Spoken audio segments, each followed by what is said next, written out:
ওকে যেই নামে ডাকতে চায়। আর জঙ্কুক আর ভিয়েটটি জানলে তো তুমি লজ্জায় লাল হয়ে যাবে।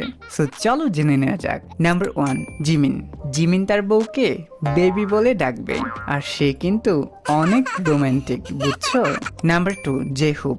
জেহুপ তার বউকে আদর করে ময়না পাখি বলে ডাকবে। Number 3, V. ভি তো তার বউকে অনেক ভালোবাসবে আর ভালোবেসে জান বলে ডাকবে। কি ভি যদি তোমাকে জান বলে ডাকে কেমন লাগবে তোমার? Number 4, RM. আরএম তার ফিউচার বউকে লক্ষ্মী বউ আমার বলে ডাকবে।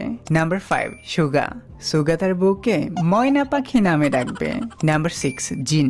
জিন তার বউকে টুকটুকি বলে ডাকবে। Number 7, Jungkook. জঙ্কুক তো তার বউকে ভালোবেসে প্রিয়তমা নামে ডাকবে। কি লজ্জা পাচ্ছ? আরে আরে, এত লজ্জা পেতে হবে না, জামাই বলে কথা।